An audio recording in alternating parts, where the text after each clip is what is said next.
Hello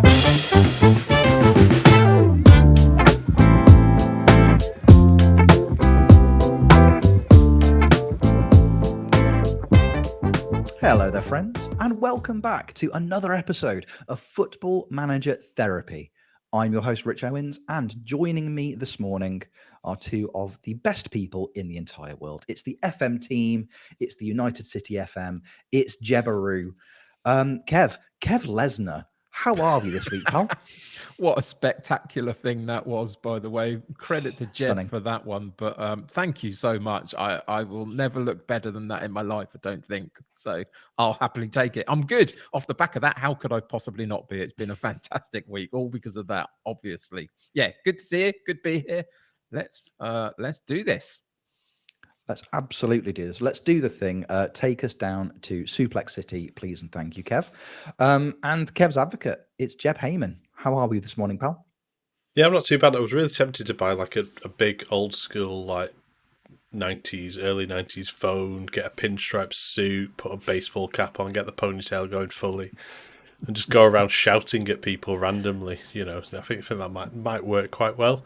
Or just randomly just picking random big dudes off the street and going, right, now I'm your manager. That's it. We're doing this now. Go attack that guy. But I got over it quite quickly. It was fine. Luckily for me. It's for the best. It's for the best. Yeah, I think the general public thank you. Large men walking around the streets of the East Midlands. Thank you for your services and your good decision making skills. Because I can't think of anything scarier. It'd be terrifying stuff. Also terrifying. Sorry, I don't know. No, what it's okay. He's back. Kev disappeared, but now he's back again. If you had come back shirtless with a giant knuckle-duster knife tattoo on your chest, that would have been the most incredible segue ever. Lads, it's wonderful to have you both here this morning. It's been a busy week. It's been a very, very, very busy week in terms of FFM, what we've all been up to, be it in our streams, be it in PvP. There has been a lot going on this week. So we're looking forward to diving into content because that's what we like to do here at Football Manager Therapy. I think we've all had some pretty incredible weeks in terms of what we've been doing streaming-wise. It's really, really weird that I've had some success, Jeb's had some success, but dwarfing both of our successes is what Kev's been up to this week. So Kev, how's that journey home going for you, pal? Oh, you've built it up way too much, for goodness sake. This is going to be such a disappointment to you all. Can I just say, just as a pull back on the curtains, or whatever the saying is for the podcast, we've spent the last half hour chatting before we went live, you and the three of us. And of course, the minute we go live, of course, the sun comes out and of course it wrecks my camera. It's been looking lovely for the last half hour and now it's not. But there we go. It is what it is. For anybody on YouTube, you'll know. For any of the audio listeners, you're missing out. Come and check us out on YouTube. We all look lovely. When your camera went off just then, I was really tempted just to go bong. Just really tempted. It's the FM taker. Oh no!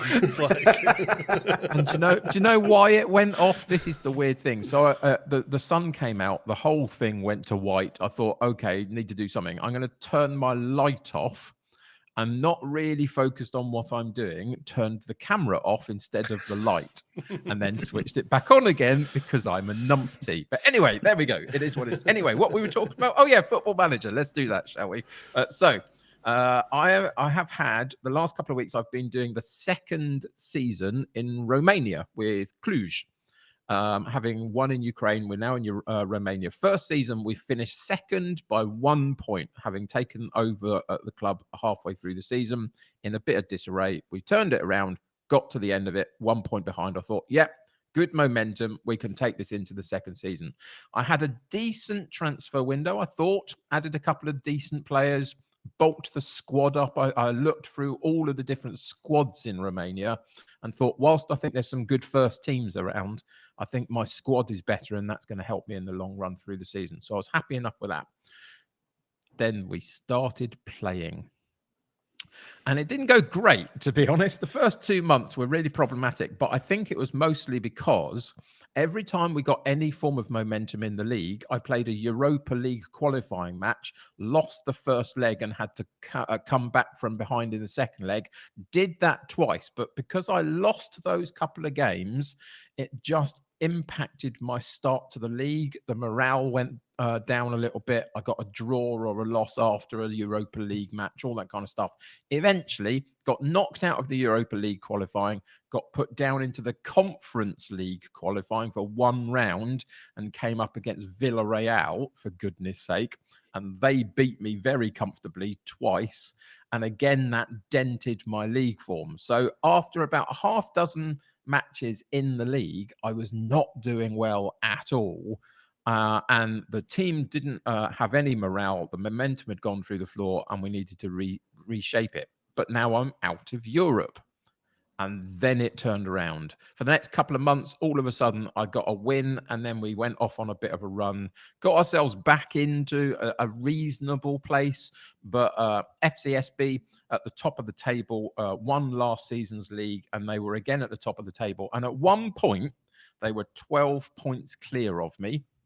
And in one stream, I took it from 12 points down to 3 points because they fell apart towards the back end of the season. The pressure began to tell on them in the regular season.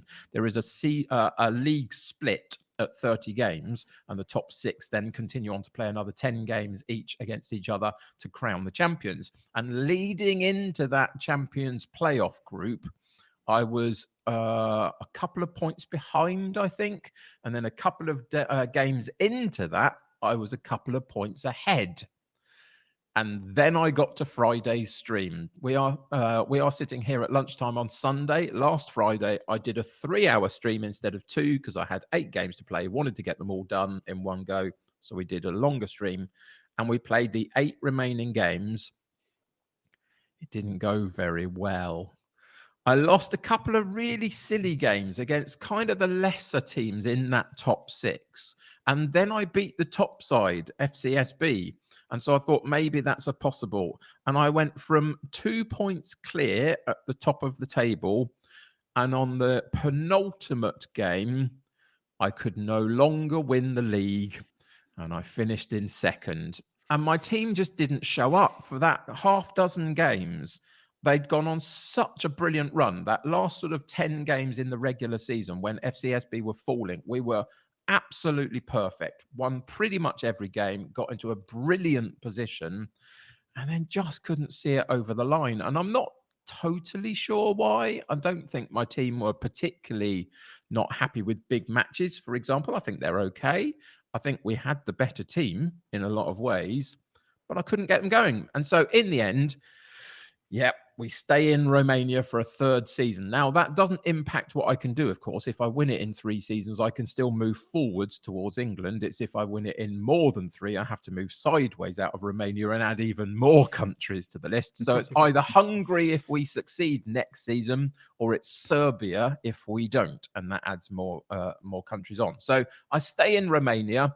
The other problem is, I don't know what you guys feel about this. I haven't been very good at this aspect of Football Manager for a little while, I think, on my streams specifically, because when I'm playing on my own stuff, it never impacts me.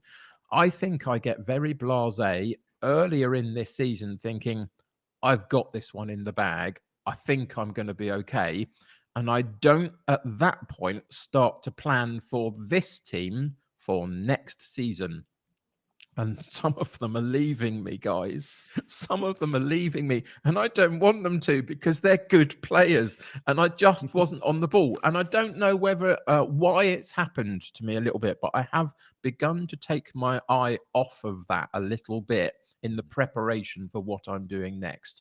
And so, yeah, I'm losing a couple of people on free transfers. A couple of people have already signed contracts with other teams, blah, de, blah, de, blah. We've got a few gaps to fill. The finances are not amazing.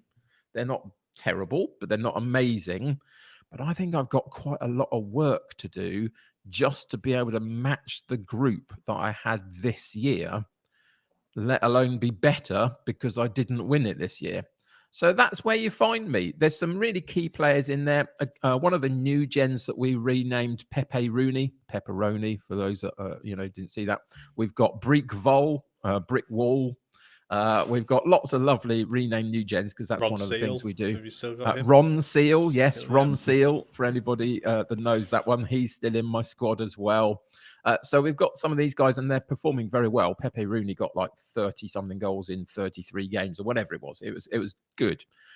I just need a little bit more from somewhere, and I'm not quite sure where I'm going to get it from. So we go again. I'm happy to stay in Romania. It's an interesting league to play in. I think I've got a really good setup if I can restructure it a little bit in the summer, having had a few subtractions from the squad. So it's been a little bit painful this week, just a little bit. Most of the week was strong. I thought we were heading for a title. If you'd have asked me on Wednesday, I thought it was almost a certainty that we were going to get it. And then Friday came along and took away my football manager dreams. And we stay. So there we go. That's the update, really. I go again. We've got a third season to do in Romania, at least. I really genuinely thought I could win it this time. So we're going to see what we can do for next time out. But at the moment, Hungary or Serbia are both on hold. Yeah, I think it's I think, like you said, the streaming element side of things, you do take your eye off the ball because you'll get focused on renaming a regen, or you just want to get the games to keep the entertainment on. I think the off-stream admin is such an important part of things to do, is just go in and do those contracts, do those training tweaks and various other things, and it's sometimes forgotten about. I mean, it's how can you make them entertaining to put them on stream? I don't know. Sure. I mean, maybe, it's which way you go about it. Sometimes contract negotiations, if it's with your bigger player, that's a little bit exciting, but sometimes, I mean, to be fair, off-stream admin as Pescara sometimes ends up me playing 8 games or something stupid because I just get carried away and get too excited and go, oh, keep going. And some of the like I said, the admin with Pescara in particular, and like I said, when it's finances, there's sometimes you can't even offer a contract to somebody anyway because you've got no money to offer to them. It's just like, oh, we want 13 grand. Oh, that's nice. I can give you 4. What? You don't want that? Oh, you're angry with me now. Great. Okay. So yeah, it's that time of way. It's getting the balance in action just right, really. Getting that. But yeah, I think I've been guilty recently of in the off-screen mode and the offline mode of just getting from point A to point B to continue on from when we get back on stream again, and not giving it enough clear thought as to what it is that I need to do for the next half hour of just sorting it out. And it is unlike me because, as I say, in my offline saves, I never get into these situations. I've always got a plan.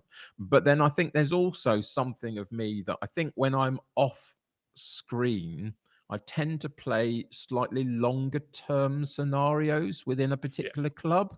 And I think because there's always this thing of I probably won't be here next year is always the thought in my head. It's not good for me to actually plan out what to do with this particular squad moving forward. So I've got to get better at that. So hold me to account on that one. Make sure that, next time I'm giving a roundup that I've done something about that. But you're right as well, because you expected to win. Well, you expected to win the title. Maybe that'll change our next season, but you expected to. Just like, why should I care about what this squad do next year? I'm not going to be here. Sure. Hopefully, that type of way. So it's balancing out, isn't it? Really, more than anything else. But I need to do my job, Chip. And that's not easy to say, but I do. That's why I always have a pencil and paper next to my keyboard every single time. Granted, it just says shorter on it. That's all it says on it. Shorter. Shorter passing, shorter players. I don't know. It says shorter though. Yeah, there we are. But one thing I'd like to just tag on the end of my slight save update is just a general stream update to say that at the moment it feels really healthy. My stream, I'm really enjoying it. It's really great to see new people in. So if anybody's come over and listened to the pod from any of the shout outs I give over there, thank you for that. I really appreciate it. But my stream, the actual health of my stream is really strong at the moment. Numbers are good, but the interaction is what I care about. And there's people that always want to chat, and that's fantastic. So more than happy with that. Yeah, echoed sentiments over here as well. It's been in that end of things on my end from when I've been streaming over the last few weeks as well, very, very similar. So as just to echo Kev's sentiments, if there's anybody who's here who hasn't necessarily been here before, who's come over from the streams, we're delighted to have you. It's been it's lovely. It's lovely. We appreciate the interaction and we appreciate you being here as well. Kev, I'm excited to find out where you end up next. I've got a good feeling. I've got a good feeling. I think having caught some of your streams in Ukraine and having caught a few of your streams in Romania as well, I think the impression that I get from the way that it's kind of been working out for you is that in Romania, it's kind of much more in your hands than it was in the Ukraine, because it was always with Dynamo over in Ukraine, it was always going to be based around how Shakhtar were doing. Yeah. They were, whereas now it feels like it's ever so slightly more in your hands, and you just need to remind the lads with 6 games left to go, this is what we play for. Just point to the badge on the shirt, punch Absolutely. it quite a lot. That's all it needs to do. That's all it needs. Or just dress up like David Tennant from the Matt Busby film and just ask where everyone's from, and then get to Charlton, and you just don't like Charlton very much. I've already dressed as Brock Lesnar this week. I don't think that my cosplay costumes are that good, to be honest, to go and do anything else. So we'll see. We'll see. We'll absolutely see. Hey, I think I've just had my inspiration for what it's going to be this week. Hello, Rich Steve. See, I love it. I said, yeah, exactly. Here's a fun look behind the curtain for you. Is that we're making these episodes? Jeb goes, I've got an idea for a thumbnail, and then 24 hours later, something pops up in our Discord, and I'm like, this is the best thing that's ever happened. Yeah, so we Three Kings. That's what it's going to be, I think, this week. Yes. So there we are. A lovely little treat for your old pal Rich from Jeb. So we have covered the world of Kev's time in Romania, 2 seasons in. However, so far, three and done, Kev. 3 and done. You're gonna be fine. Next up, because we're all quite heavily involved in some PvP competitions. There has been some PvP this week. Some of us have been on the panelly side of things. Some of us have been competing. Some of us have done both. Before we start talking about the sitting down and talking about FM, the playing part's more interested. Jeb, there was a title to defend, as is my understanding. Yes, there was. Road to Legends. The title was sadly unsuccessfully defended, and I blame the schedulers of Road to Legends for it, because they scheduled it during Liverpool versus Real Madrid on Tuesday night. The draft part was during the really exciting bit where Liverpool were 2-0 up within 15 minutes, and if you watch the stream or you even watch Kev's stream, you just turn to me and go, oh my god, it's 2-0, and it's like, and that type of way. And then it slowly went down, oh, it's 4-2, oh, it's 5-2. And I think it got out before full time in the end of it. So the draft was 150 million, and the theme was pancakes. Right, let's try and remember this now. This is difficult. Good luck. Portugal, Austria, Netherlands, Croatia, America, because that begins with A, not Argentina or the United States of America. Yeah. Kosovo, England, and Scotland. Yes, got it all. There we are. And we had 150 million to spend. Yeah,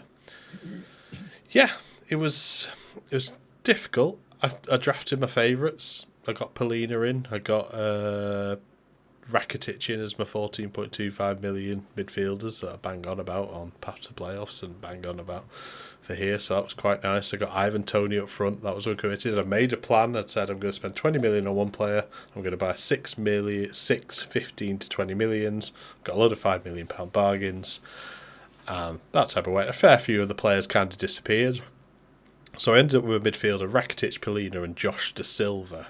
And I was playing 3 midfield. It's kind of people where my setup at the moment. I have 2 defensive midfielders and then a centre midfielder on attack, or they almost become a advanced playmaker, whichever it works. And one of the defensive midfielders, Segundo Volante. I've really, really enjoyed that role this year. So I had Josh Da Silva as Segundo Volante. Went through the draft, got through it all. I didn't went for the risk and went, I'll have one goalkeeper, I don't need a backup, it's fine. And got to the thingy, first game. Went 1-0 down straight away. I was like, oh no, here we go. But then players started passing it around really nicely. Got it all going. Rakitic scored on the volley inside the box, coming in as a centre midfielder on attack. We got an another goal. I'm trying to think where my wingers were. We had we had Josh Bowen and who was my other winger? It's going to really bug me. We had Josh Bowen on one side, and then he crossed in. Tony scores, so went 2-1 up. Won that quite comfortably against. I can't even remember names now. This is where blanks are happening, and that's where I went. And then second game, started the game. Josh De Silva got injured after 4 minutes, and all my plans went out the window because how many central midfielders did I draft? 3. That was it. I'd not drafted anybody as backup. I didn't have anyone to bring up, so I had to change my system. Couldn't stick to it because that's what I find. If you find your system, stick to it, and you don't really need to deviate that much. Your deviation should be your last 20 minutes. Like my last 20 or 10, 20-minute plan was I drafted Matt Smith. Not Doctor Who, the one that played for Millwall, and I think he was at York as well. He has 20 strength, 20 teamwork, 19 jumping reach, and 18 heading. Not a lot else, but if you want a big lump to lump it up to, he's your man. He's there. That didn't really work out too well. We lost on awful defensive mistakes. The defence just gave up. It was basically like mirroring. I think it was as Liverpool conceded that third goal where no defender moved. That kind of happened in my game as well. So we lost that game 2-1. And then we got into the final game and we just capitulated against the eventual winner, Roy, and we lost 4-0, and that was it. It was over. And I got to see the rest of the Liverpool game, and it wasn't that much great either, but it was it wasn't the best defence. Like I said, I think it was distracted. I had a plan, I didn't stick to it on the draft side of things. And then as soon as that Josh De Silva injury happened, I mean, he's injury prone anyway, but as soon as I lost him after 4 minutes, I just didn't really, I kind of panicked and tried to do different systems. I couldn't stick to the plan because I didn't have 3 midfielders to stick to the plan with. God knows what I would have done if I got to the semi-finals, because I think Pelina and Rakitic both got suspended, so I was like, I could have been without no midfielders. It's like, cool, you can go in midfield instead. So a few learnings to take from it. It was a very tight budget, so the quality of players was lacking a little bit. I think a few people did spend a lot of money. I think AJ spent 35 million on Calvert-Lewin. Did somebody spend like 50 million on Rafael Leao as well? It was Roy. So. Yeah, Roy won, but he spent 50, like a third of his budget on one player, and that worked out for him obviously in the end. But yeah, it was nice to be back in. It wasn't a very good defence, unfortunately. 1 win and 2 losses, so that's how I went. But Kev was in the opposite group to me. I was, and this was really, really fun because last week on podcast we mentioned that Jeb was going to be defending his title, and I believe at that point Jeb didn't know I was going to be part of it because I was an invited guest in, and I knew, so I was intrigued by that one. So that was fun. So yeah, we got drawn in opposite groups, and so I was in a group with AJ NRK, Cy Maggio, and Gormy. Were my 3, I think it was, and I thought that was going to be actually quite a tricky group. I thought that was going to be tough, and it turned out to be that in a lot of ways. So yeah, we went through, the budget was tight, as Jeb said. I'm really glad he went through all of the different teams because I'd have never remembered them. I genuinely wouldn't have had a clue as to how many were, who was in there and stuff. I knew it was pancakes, or was it crepes or something that it spelled out. So it could have been anything that I came up with anyway. So yeah, we went through. I got a few of the players that I used in the number 1 contenders draft that I did a week or 2 ago because they worked for me, and it was a similar sort of budget in a way. So Ryan Fraser on the right, Dan Burn at the back, Harrison Reed in central midfield, those kind of things, just to give me some sense of I know some of these players and I know they can work in my setup. And they kind of did a bit. I based my strike force around Wout Weghorst and Nketiah, Eddie Nketiah. So big guy and speedy guy kind of thing was my thought. That's what I've been doing in FM23 a little bit. So those were the 2 main ones. And then I drafted Andy Carroll just for Alistair. Ali, if you're out there, good to see you. But that was my gift to Ali, just as backup to Weghorst, basically. And then we started the games, and I was reasonably confident with my draft. I thought I'd done okay. There could always be an improvement possibly, but I thought I'd done okay. We played AJ first and actually got a good win against him. He absolutely thumped me in the number 1 contenders the first game we played, and then I beat him the second time around. So I knew I could, And this time was a very close game. I think it was 2-1 win. And in the end, got those 3 points, which got me off to a really good start. And I was one of the fortunate ones that I had a couple of home games, for want of a better term, in the 3 that I played. And I think they make a very slight difference in this kind of setup. So I had that advantage. I then played Maggio with his 3 strikers not in the strikers' positions, because you can't call it strikerless because they'll have a go at you for it. So there were definitely strikers there. They just weren't playing in their normal positions. And I was concerned about that. I didn't know how my setup was going to cope with that. I've played on his Sunday evening drafts a little bit, and he usually beat me.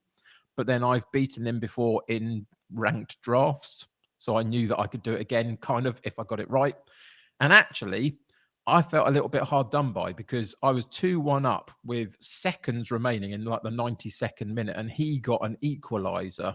And just in those last few seconds of the game, he pulled it out the bag and just stopped my momentum a little bit. And in the end, I came out with a draw. It meant that in the last game, if I got whatever my result, if AJ won his match against Sai, then I would go through regardless, or I had to get a good result and I'd go through regardless. So there were things I could do. AJ got his win, so I went through regardless, and it's really, really good. That's a good thing that happened, because I played Gourmet, and he absolutely smashed me. I have no idea what happened in this game at all. My team, which was decent, I thought, they were fighting hard for every point they could get, playing reasonably well, and they came up against Gourmet. Whether it's just that random thing of, this is my setup and this is Gourmet's setup, and for whatever reason, Gourmet's setup just has the edge on mine because of things, I have no clue. He was like 5-1 up at half time. I have no idea what happened. And he won 6 or 7-1 or whatever it was in the end, 6 or 7-2, something like that. And I thought, okay, well, I'm going through anyway, but that has completely destroyed my momentum and my morale of my squad, because they've just been absolutely thumped. So we got through to the semi-finals, into the first knockout stage, into the semi-finals, came up against Brackle. I think it was, and had a really good game against Brackle. We played really well again in bits. We had some good moments, some bad moments. And again, we were really, really close. It was a 1-goal game. I had most of the statistics in my favor, other than the 1 goal in the game. And he beat me 1-0 in the semi-final and went through. And eventually he lost to Roy. Roy did great all evening and won the draft. I got to the semis. I was really disappointed in the sense that I'd kind of dominated a lot of the games. I thought I'd had a pretty good performance in that particular match. And just the big problem I had, you remember that strike force I set up of Wout Weghorst and Eddie Nketiah? Eddie Nketiah in the semi-final, having got a couple of goals earlier and looked really good, got a 6.2 and just could not hit it anywhere near the goal. And he had about 3 chances to do so, and he just did nothing. It was so frustrating, because he's got like 17 pace or whatever it is, and he just runs through. It's great. And then he was hitting the woodwork. He was putting it 3 miles over the bar. He was doing everything possible not to put it in the back of the net. And in the end, we went out 1-0 in the semi-final. So the positive for me, and it is still a positive, I talked about it last week. I think I'll continue to talk about it. 2 months ago, I could not for the life of me get out of a group stage in draft mode in any way, shape, or form. Could not figure out how to do that in FM23. And now more regularly I am. Doesn't matter whether I win or lose. I'm not there to win or lose in that sense. We'll talk a little bit about what that means coming up in the rest of our show bit. But I'm there for all sorts of different reasons. And one of them is just to have some fun and entertain and, all that stuff. But also be competitive. That's all I care about. If I feel like every game I'm coming into and I've got no way of impacting the game, then I'm frustrated. But if I can do a few bits, take a few wins, be a little bit unlucky here and there, that's fine. It's all good. And that's what we achieved. So semi-final, not too bad. I've got more drafting coming up in the next few weeks. So I'm happy with where my form is. You just need a little bit of luck occasionally, and that might get you even further, mightn't it? But it was good fun. It was a good bunch of guys to draft with. Had a good time doing it. And there you go. There you go. Well, sometimes that's all it takes. With a little bit of luck, you can make it through the draft. It's I'm so Tanani, ashamed of myself. tanani, tanani, tanani. Oh, sorry. That's the one. That's the one. That's the one. That's the one. Hey, I'm again excited to find out how you get on in your upcoming drafts over the next few weeks, mate. The nice thing for me is, as you said, a few months ago, couldn't buy wins in PvP, couldn't get out of group stages. You've won a number one contendership. You're making semi-finals of competitions now. It's a very, very steady kind of upward arc. So Yep. I'm glad that you are on it. Yep. And as you say, it's easy to sit here and kind of talk about and reminisce and use hindsight about your drafting performances. When you guys have been doing all of these things, there have been panels sat there judging you as you're doing it live. And last week, I had the privilege of being able to sit on a panel and judge people. I was about to say thanks to. Unfortunately, a friend of the podcast, the lovely Y Callum, was a bit poorly last week, and he was scheduled to appear on the FM playoffs, Path to the Playoffs draft night. He was poorly. He couldn't make it. So, they just called in a ringer, a really, really handsome, erudite ringer, who was also unavailable. So they got me in. I got to spend my Monday evening with Jeb, and I had a lovely time. I do love a path to the playoffs. I do love a path to the playoffs. Having taken part in a couple recently, it's just nice to be able to sit back and judge people on how their drafts are going. I mean, Jeb, you host, you do everything. Jeb does literally everything on a path to the playoffs night. How do you feel that the competition's gone over the last week, mate? Are you happy with how it's all worked out? This time around, both paths to the playoffs were different to last time, where we knew that final day, we knew everyone had qualified. I think the time before, the literal excitement of it was like, right, they've won the group, this person's bottom, everyone else can qualify, let's go, we're going into the final game day. But even this time around, there's playing for the top position, and congratulations to CarX, he got it, but he got it in the very last kick of his game. Like it was that thingy.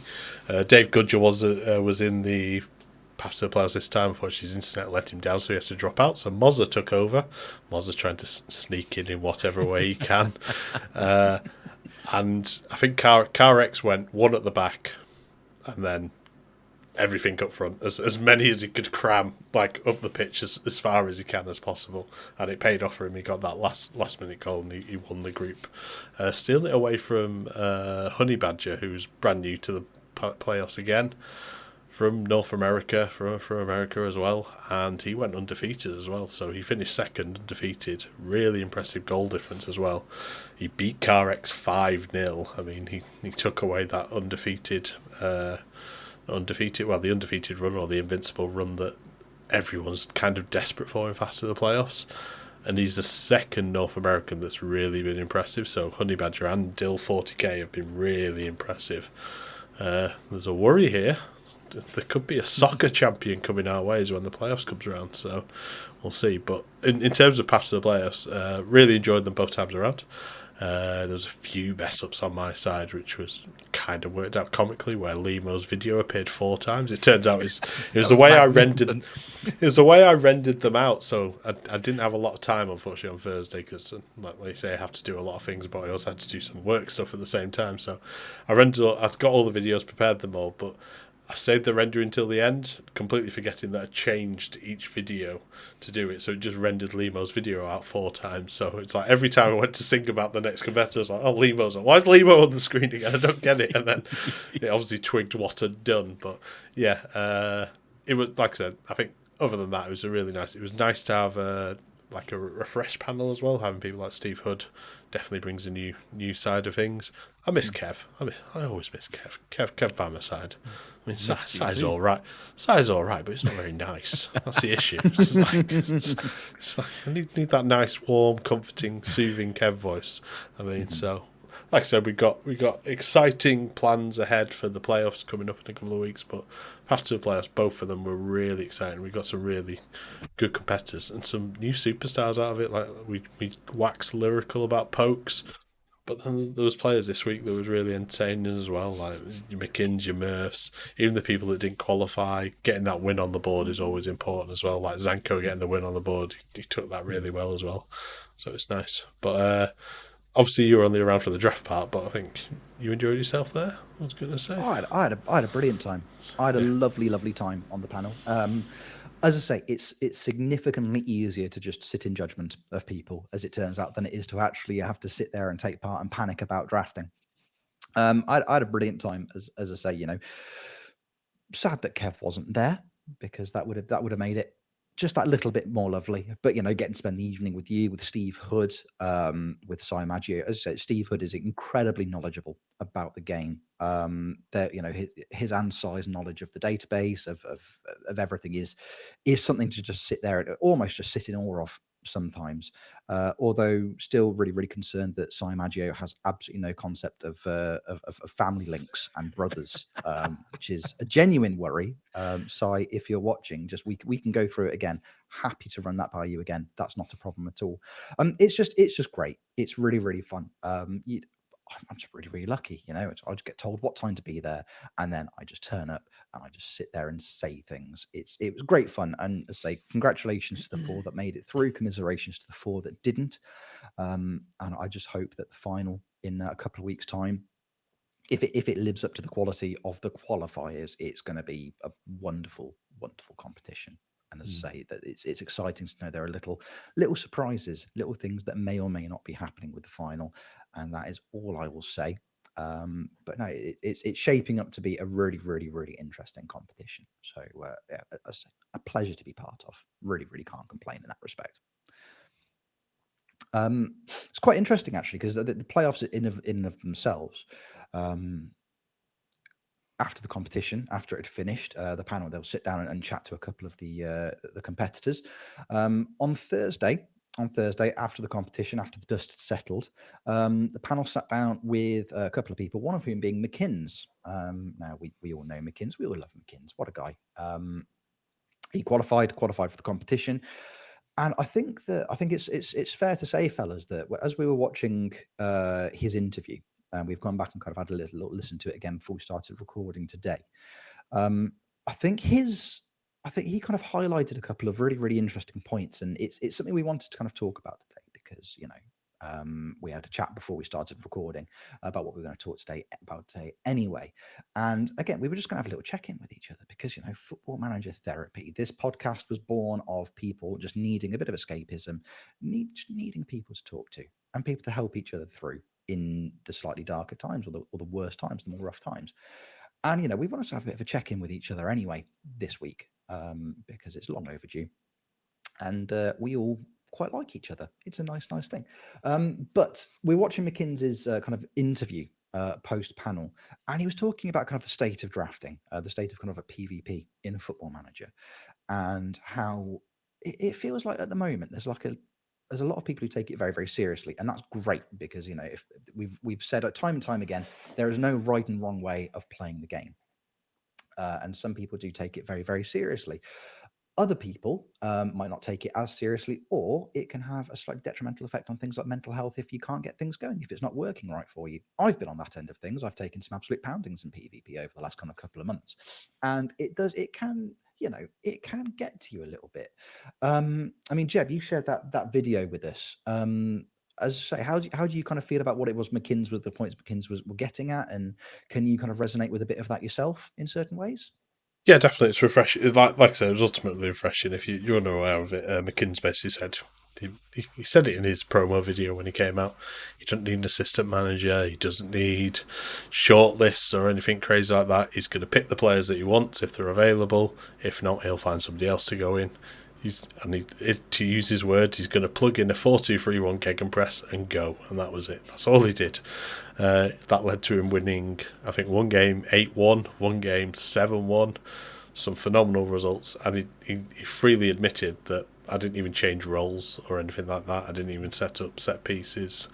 What I need to do, I'm there to entertain, and that's what it was. That's all it needs to be. And I think it's like refreshing. Like the draft rankings exist. I mean, I was apparently number 11 this week. I didn't know I'd gone gone that high. I don't know if it's because people drop off the rankings above me because I've not played for a while. Might have been down to that, or people losing or something like that. But they don't really matter. I think the one thing about drafting and the community side of things, it brings you to you speak to people that you never speak to before. Like I've never met Brackle before. I spoke to Roy very briefly before, but those guys are in my group. We had a good chat while we were playing the game. Same with when I did Road to Legends last time. I pretty much most of the players I was playing, apart from maybe AJ, I hadn't spoke to before. And you meet all these new people.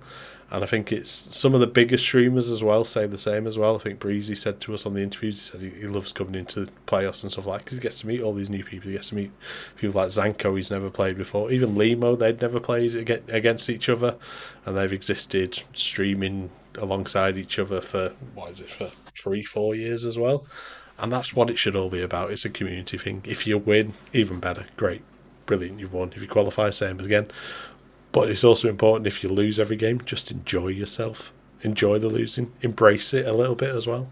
And I think that's why it was so refreshing to hear McKin say that as well. I think it's important, particularly mental health side of things, like you've said. It's don't take it to heart if you're not going to win, but you've made some friends out of it and there's people to talk to and stuff like that. I think we've done it where we've seen on path to the playoffs, if somebody's on a big losing streak, it's like, all go jump in his chat, be really nice to him, that type of way. Go check he's okay, go check they're okay, that type of way. I think that's really important as well. It's that community spirit and it needs to exist a lot more, I think. Yeah, it can be rubbish if you're bottom of the rankings and things like that, but you don't have to feel harsh about it. You've got a redemption arc to start. That's how it goes. So Exactly.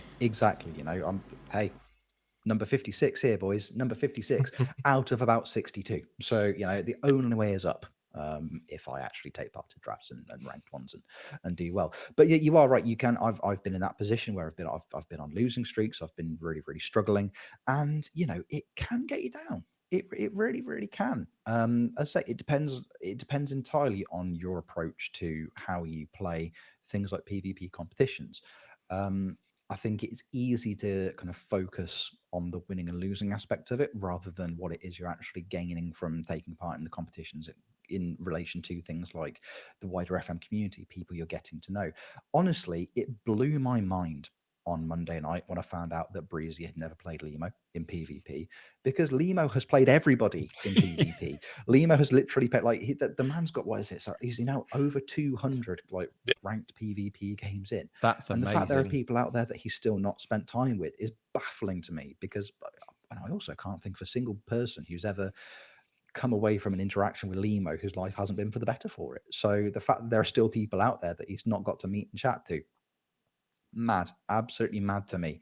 I mean, Kev, again, as somebody else who's quite heavily involved in the PvP scene, be it competing or be it being sat on panels. I mean, is it kind of, you know, shared feelings with Jeb and I, or how are you looking at kind of the thing, especially in terms of how McKinn's kind of put Yeah, it's things? really interesting, isn't it? I think I've already said in this particular podcast that for a lot of FM23, I struggled with PvP, just getting results and finding my way and figuring out what to do.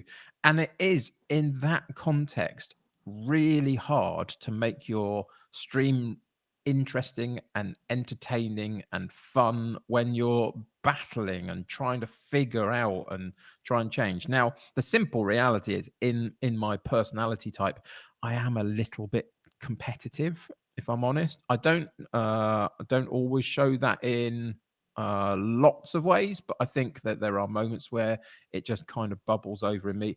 And it's not because I want to win, it's kind of that I don't like losing, if that makes sense.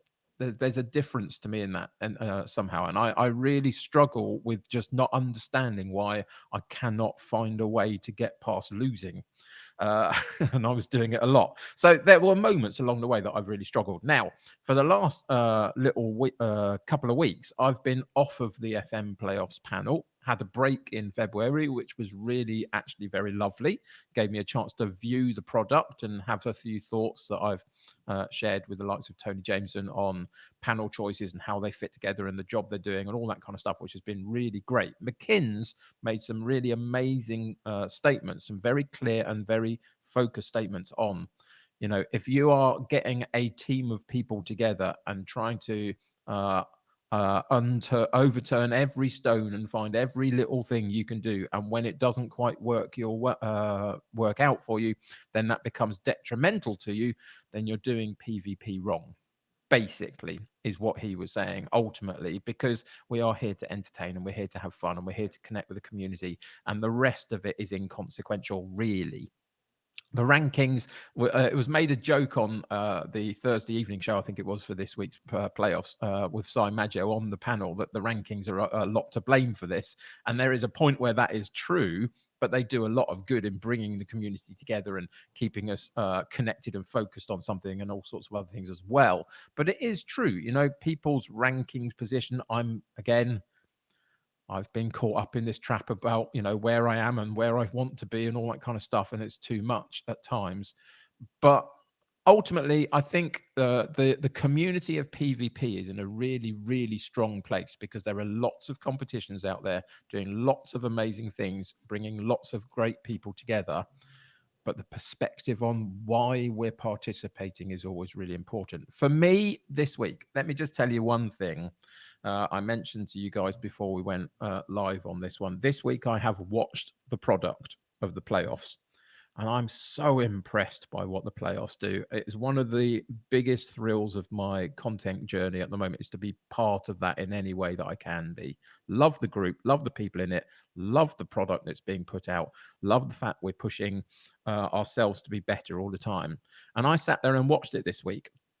And again, as we've talked about on podcasts over the last few weeks, I had a moment of imposter syndrome. I sat there and I watched Si Maggio do a great job in his way, in his style, with his personality, organize bits of the pod and how it, not the pod, the show, and what he wanted to contribute to it and all that kind of stuff, and did it really well. I watched Steve Hood from the perspective of multi-time champion, but also tactical guru alongside GYR, and the stuff that they do, both individually and collectively, to bring tactical awareness to certain things and put his point of view across, and just be a great person in the mix. And then you get to the amazing Y Callum, who's just got this bubble of a personality that draws you to him, and it's full of energy and excitement and a little bit of chaos here and there, just because, but it's just, you know, self-deprecating in its way. But he's a really great personality to have on there. And you've got Jeb sitting in the middle of it, pushing the buttons, doing the thing, guiding the process, asking the questions,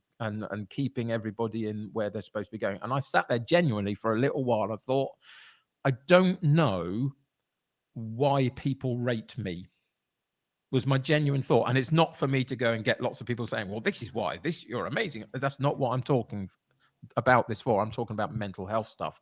I had a moment of imposter syndrome, saying, I enjoy the playoffs. I really, really appreciate the opportunity. And then I watch other people do it and I go, I'm okay. I'm rounded. I've got a view. I can put a personality type across. I've got a gimmick that I kind of have, all those kind of stuff. But I watched that show and I thought, they were really, really good.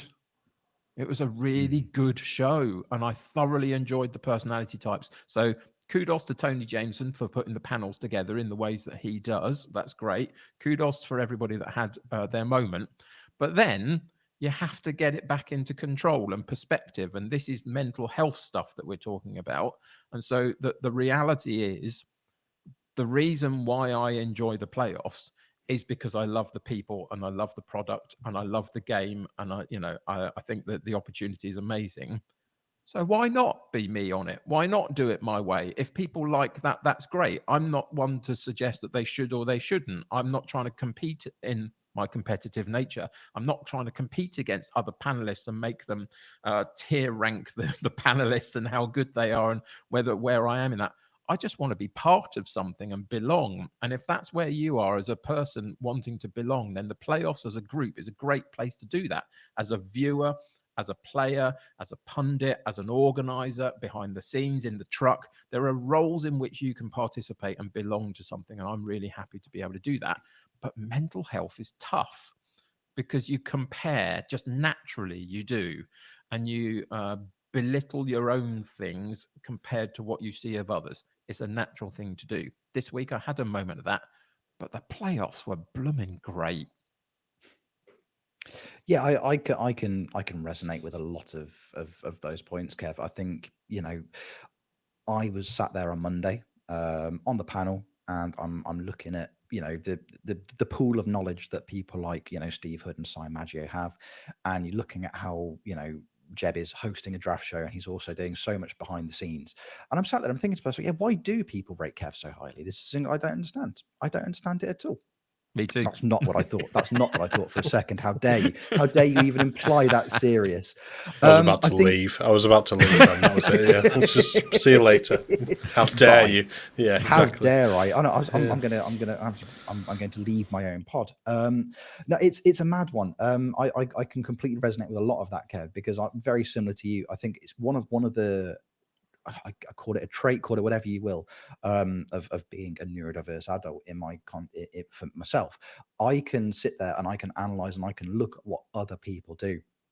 I could write you paragraphs about what everybody in those situations brings to the table. I can say why Jeb is such a valuable commodity to the playoffs.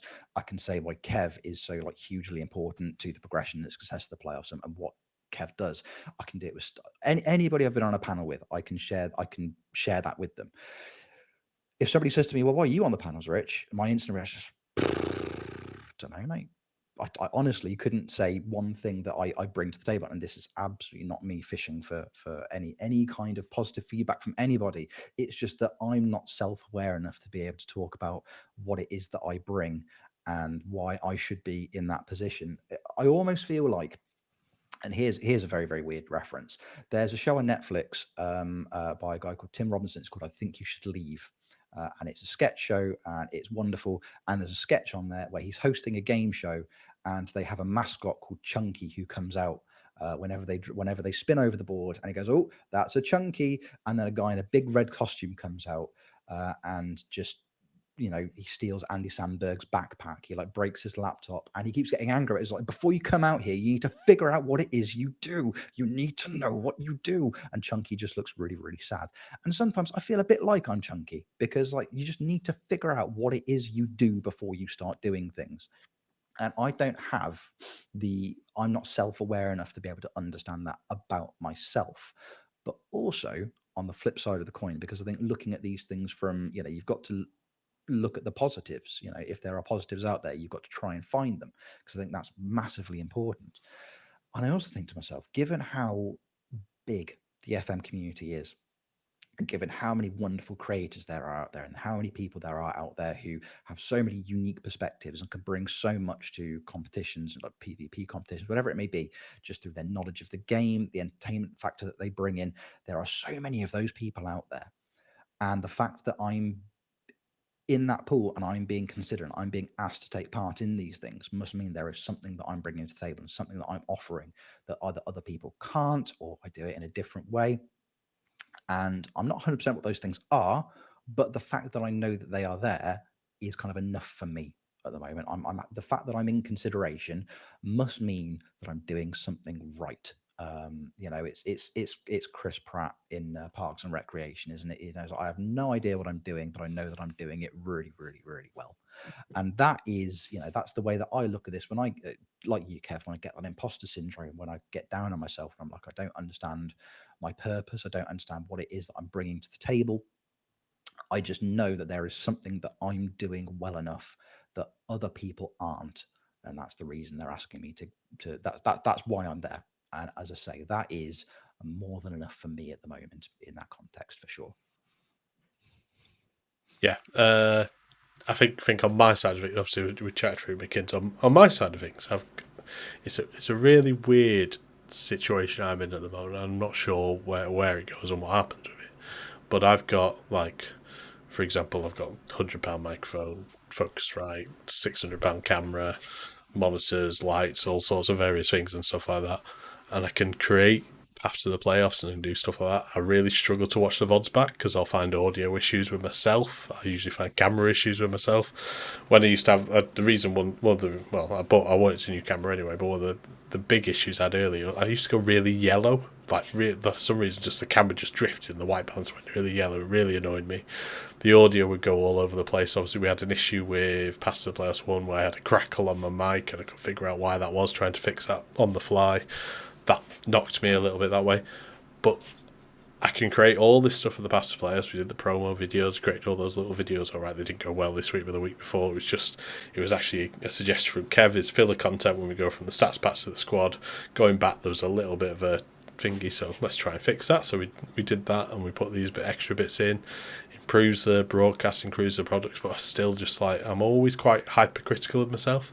But then it gets to my own content, and that's where I struggle really, really badly. And I'm like getting creative or making my streams interesting and stuff like that. I just can't. I just I'm stuck in a really bad creative mental block for my own content when I come onto stuff. So I'll sit down and I've got my stream and I've got a base of a stream, but that's not evolved in a year. And it's like, go in, have a quick chat, play the game. That's about it. And it's just that thing. And there might not be loads of people in my chat, and it's how we interact with the chat and how I push things on that side of things. And I don't know how to get over that. And I think it's that type of way. And I think I'm quite negative on myself and quite downcast. And I think I mentioned beforehand, I listen to a few podcasts. Diary of a CEO has been something to listen to, and I think something, if you don't listen to it, give it a listen. Plenty of football content on there, but then there's other content, and I think one that I clicked on was Davina McCall, of all people. And her story's just horrifying. I didn't realise how bad it was. She was addicted to heroin, got off that, got onto MTV, Big Brother, and all the famous things and all the things on those lines that she did. But one of the best pieces of advice she was ever given was on This Morning by a couple who help with mental health. I can't remember what the names were. The couple, I think it's a married couple and they're both doctors. And their thing was, when you have that negative thought, and it's something that I want to start doing, is when you have that negative thought, just put on the end of, but on the other hand. So it's like, we've passed the playoffs, all those videos went wrong. But on the other hand, everything flowed really smoothly. The panel all started chatting. There was no silent bits. There was no awkward silences. There was no awkward pauses or anything along those lines. And I think it's that way. It's putting those positive spin on things and make it nicer about yourself. Like I said, I need to get better. I need to be more creative with my own content, and I want to get out there. And it's also like I said, this week, I'm going to stick to a schedule this week. I'm going to stream on Tuesday night and Thursday night this week and Saturday afternoon, because I always do a Saturday afternoon. I think that's about the only time I'm actually reasonably consistent. But it's sticking to those things that you said you'll do. I'm trying to add more things to my own content just to get a bit more viewers, a bit more interaction in the chat. But it's hard, and I think the game is an escapism, and Football Manager is great. But my issue is my stream save. The amount of my stream save I now play offline. I played pretty much the rest of my 4th season offline this week because I just wanted something to focus on, something to get my head away, and it's still brilliant for that. And I think I need an offline save. I mean, I talked about 2 new saves last week and I've not touched any of those ideas. So maybe I need to go back and listen to that and go back and do Charlton. I'm not going to do Liverpool. I'm not going into Liverpool. Let's leave Liverpool alone. That's not helping either. But yeah, I mean, I watched the Crystal Palace game yesterday. I fell asleep. The second half, I missed all of it. I didn't miss anything because I was asleep for all of it. But yeah, there we are. But yeah, I think it's that type of mental health where you look after yourself, and I think it's important to talk about it with you guys. Obviously, I'm opening up a bit more than I probably intended to today, but I think it's that opening up with people, and there's a lot of people in the community I can now open up to as well, which is really nice. I don't think you have that. And like I said, those circle of friends, I've got a circle of friends from back home, I've got a circle of friends from gaming, I've got a circle of friends from the multiple workplaces that I've worked in, and now I've got a circle of friends that are online, some of them that I've never met, like this gentleman above me. One day, Kev. Oh yes, it's coming. Yeah, exactly. It's coming. But yeah, and I think it's great that way. So yeah, that's where I am. Like, imposter syndrome is still a bit of a thing, and I've got a scary week. The week of the playoffs, actually, the day of the playoffs, I'm presenting to Nottingham Trent University about how to get into the live events and broadcast industry. And I'm like, I don't know what I'm going to say. So just wing it. Just wing it, guys. It's fine. You'll get away with it. Just pretend you know what you're doing and you'll be fine. But so, like I said, I need to mentally prepare myself for that. And it's an exciting opportunity. It's quite, they call it Industry Week. I'm on the same lineup page as Sister Bliss, who is the other half of Faithless. I'm just like, oh, that's quite cool. But yeah. So, What a panel. I know exactly. What a day of talks. I'd be very, very. Yes, I think I'm the warm up act for Sister Bliss. So that, yeah, I don't know if I need to bring my banging beats with me. I don't know. I mean, I know I occasionally sing on playoffs, but yeah, I don't That's all it think takes. I didn't Really know Sister Bliss interesting. watched, but Can I just speak into some stuff that you were talking about, Jeb, if that's okay? Yeah. So these last couple of weeks, I've been watching, as many people have. Excuse me. I've been watching Dr. Benji return back to GTA. And his Jack Space stuff. I don't know if you guys have watched much of it at all, but he goes on to a server for Grand Theft Auto, and he strolls around for 3 hours with a few thoughts of what he wants to do and a few mates on there that maybe he connects up to and does some things with. But a lot of it is, I'm going to put myself in these positions and see what happens, and it will be content because I can make it content, basically. And he's great. He's brilliant. But again, I sit there and I think to myself, I can't do what he does because I would cringe half the way round of all of the people that he interacts with, and what are they going to say and how are they going to be and how are they going to mess up what I want to do, and I can't cope with that. I kind of need a little bit of control of what I put out, where he loves the chaos.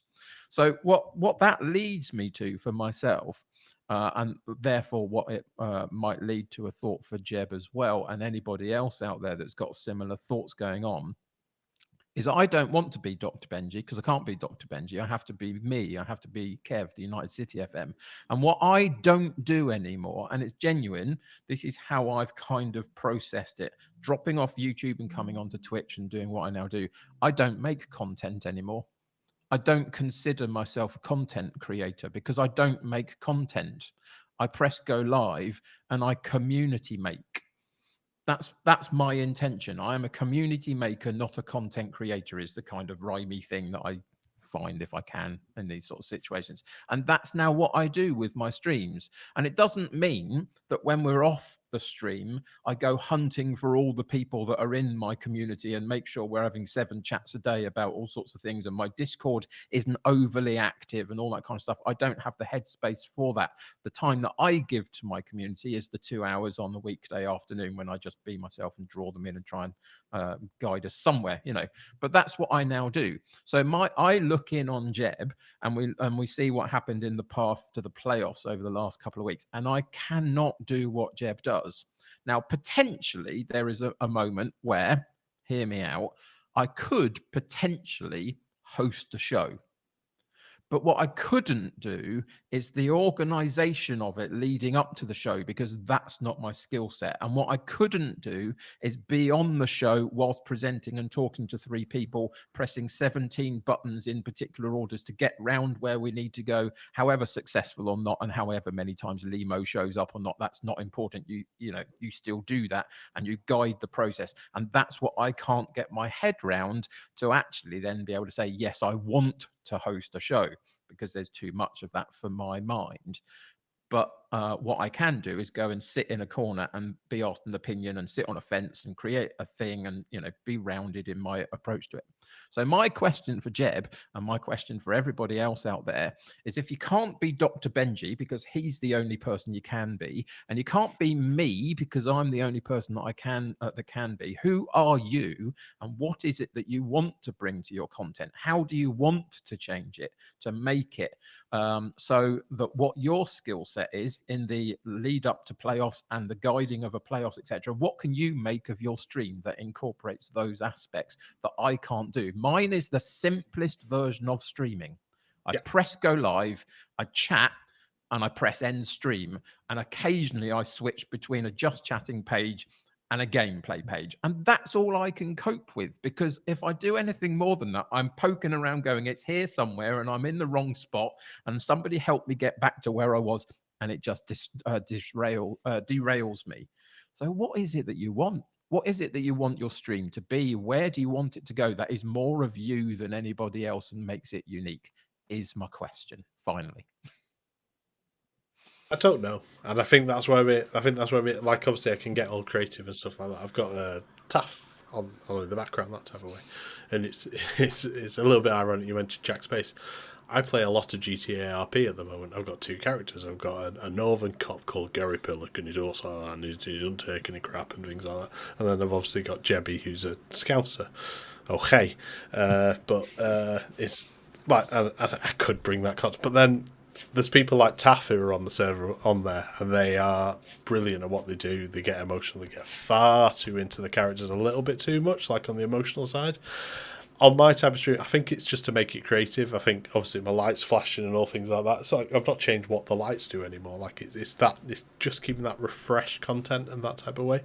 And I think the reason your streams work really well, Kevin, this is we've almost just started a discussion on that, is because it's that simple and it's nice, and there's that flowing chat that you have, and you address the chat, you address every single member in the chat by their name and that type of way, and that's why your community is so good and it's so unique as well, and it's almost your level of understanding on technology and the limitations that you have with what you stream with as well, but it works as well.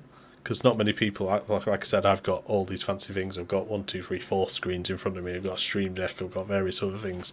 Lots of money that I've wasted from what I've earned on myself to make this all great. But it's, I don't know. There becomes a point, and I think I need to understand where I need to go. Maybe it's just a refresher things. Maybe it's just a refresher myself. I don't know. It's that type of way.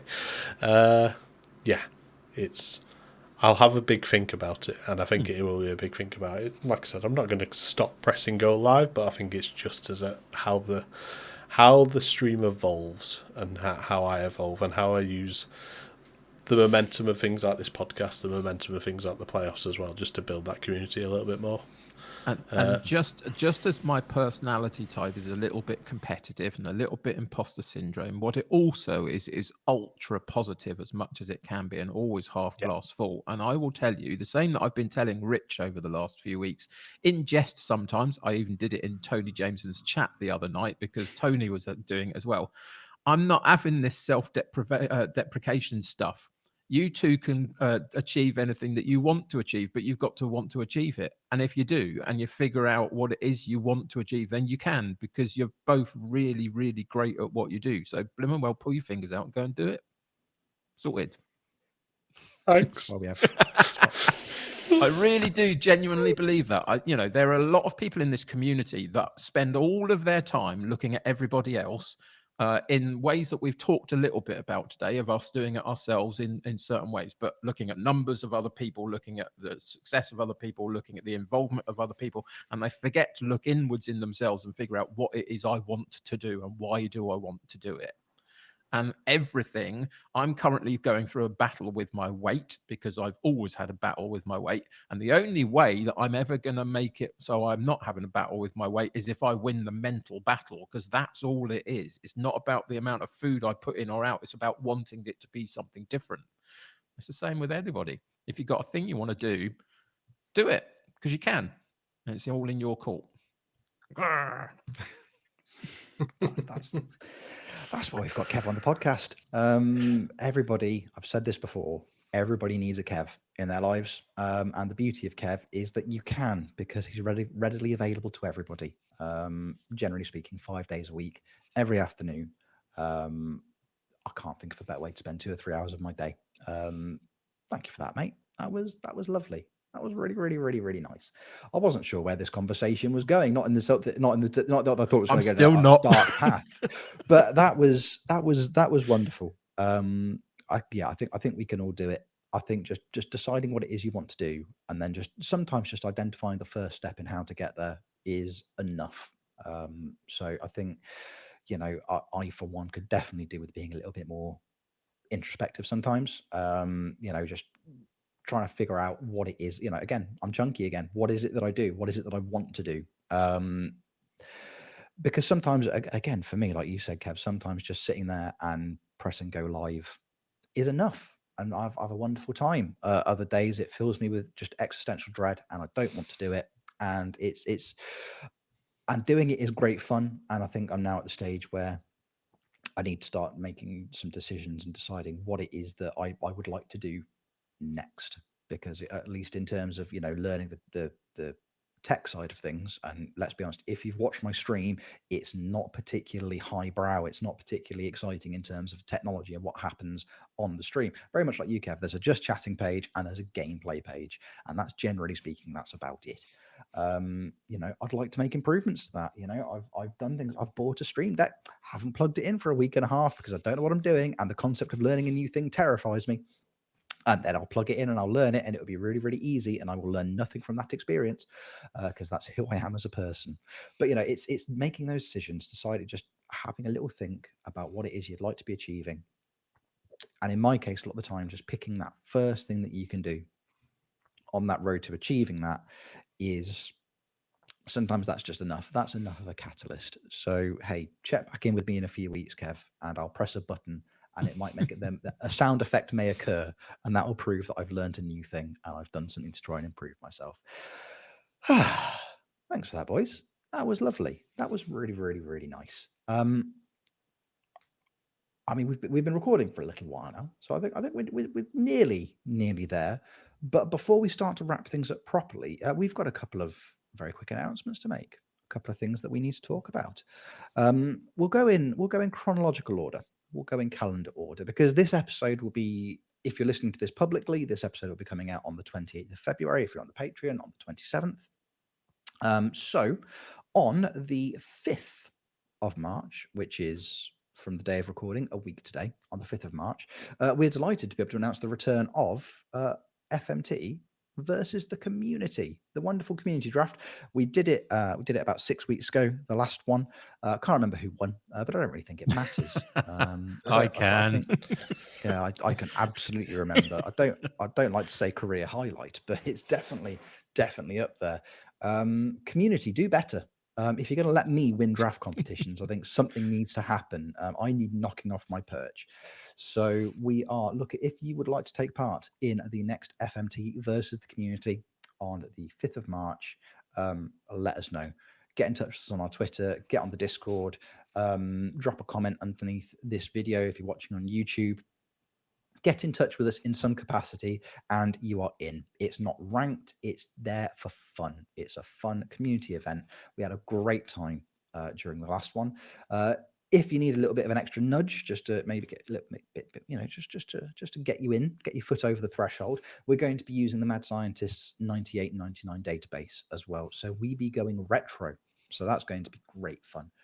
I'm really, really excited about it. So if you would like to take part, drop us a message and you're in. You don't have to stream it. You don't have to do, there is no obligation to do anything with it. You can just sit there in your pants and with your laptop on your lap doing it that way. I mean, I wish I could, but I will be streaming it because I'll be hosting it and I'm not allowed to sit here in my pants. I've been told by lots and lots and lots of people not to do that. So yeah, if you want to come and take part in that, please do. And also the day after, so on the 6th of March, fellas, do you remember that network save that we started ages ago and then took a little break from, which turned into a slightly longer break? One of us, I'm sure, was near or at the top of the Premier League when we pressed pause on it. So yeah, that was me. It really wasn't me. Yeah, couldn't sell Huang He-Chan, but was doing really, really well in every other aspect of the game. It was this week when we were in the thingy draft and somebody drafted Liam Cooper. I was like, oh, why did I really want Liam? And then I remembered I bought him for Wolves. I was like, why did I buy him for? I remember he was injured. He was like really badly injured, and I spent like 13 million on him. But there we are. Just remember, gents, since the last time we played the network game, there's been an FM23 update. I'm coming for you. I'm not going to be at the bottom of the table for long. Yeah, so we're back. We are coming back 6th of March, Monday the 6th of March, Monday evening. We will be back. The network save will be back. I will be trying to refresh myself with whatever I was trying to do at Leicester City. I've got a horrible feeling I'm going to load up that stream and just have a small panic attack because I've made mistakes. Kev's at Brighton, Jeb is at Wolves. There may be, and I don't want to make any definites, but there may be a bit of a special guest joining us. We are working on that. We'll see what we can do. But worst case scenario, say worst case, it's still a pretty great scenario. The three of us are going to hang out. We're going to play some Football Manager, and we're going to continue with our season. I mean, starting with, I believe, a transfer deadline day. That's Correct. snuck up on us. It snuck up on us. So if you want to come and hang out with us while we do that, we would appreciate it. You are more than welcome to. If you don't want to, I'm not your dad. I can't make you. I am somebody's dad, and he's downstairs. So I'm going to go and find out what he's been doing on Minecraft. Because if you noticed a little edit in the middle of this podcast, it's because a 7-year-old walked in wanting to show me what he's built. So I'm going to go and have a look at that shortly. I'm his dad, so I can tell him what to do. The rest of you, do whatever you want. Don't eat your vegetables. Go to bed whenever you like. Can't make you do anything. So yeah, Go to bed early. Just based off like that. Yeah, try to go to bed early. I mean, just try to go to bed early. Yeah, I went to bed really early last night. I thought I was going to bed really, really late. No, it was like 9:45. I was done. Which is weird for a 24-year-old to be that tired on a Saturday night. Yet here we are. What a strange set of circumstances we find ourselves in. Fellas, I don't know about the two of you, but I reckon that's a podcast. No, I disagree. I think we could go for at least another 3 hours. No? Oh. Okay, fair enough. No, that is a podcast, definitely. Yeah, I'm busy that day. Soz, Kev. Soz. Right then, so as is now tradition, at the end of the stream, we like to take a minute to do a bit of plug-in. Plug yourselves, plug whoever you like. Jeb, we'll start with you this week. Where would you like people to divert their attention to over the next 7 days? Twitch.tv/Jebaroo. I've said it on here, so I'll be streaming Tuesday, Thursday, and Saturday afternoon. Actually, I've got the house to myself. I might be streaming more next week. Who knows? Let's see. See what cash lets me do. That's a cat. That's a cat. That's not like money wise. Yeah. Not finances. Not like I don't know if the meter will stay on good or on the cash payment. It's okay. We're all right on that side of things. Yeah. Little known fact about Jebaroo: before he starts streaming, he has to call his bank manager just every single time. every single time.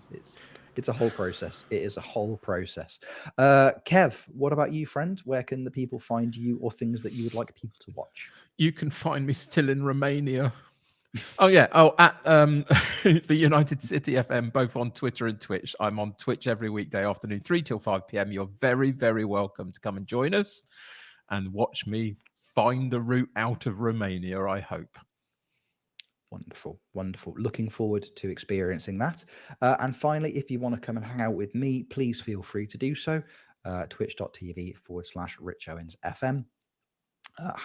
Still having a joyous time in the past with Inter Milan and Ronaldo, who is even more broken than we talked about last week on the podcast. He's an absolute joy to be around. And also, as it turns out, just a chat full of trivia. I don't know how that's happened, but it's been a thing recently. It's been a thing. The fact that I thought, here's a question that will get loads, that will, a good 2 hours of thinking. Name Leicester City's entire Premier League winning squad. Took them about 20 minutes. It's furious, absolutely furious. But come hang out with us. We have a lovely old time, as the three of us do. Come spend a bit of time with us. We'd love to have you in. That then wraps up another wonderful installment of Football Manager Therapy. I've had a great time. I hope you've all had a great time listening. Thank you very much for spending a little bit of time with us. We massively appreciate you. We will see you very, very soon on the next episode. And until then, take care.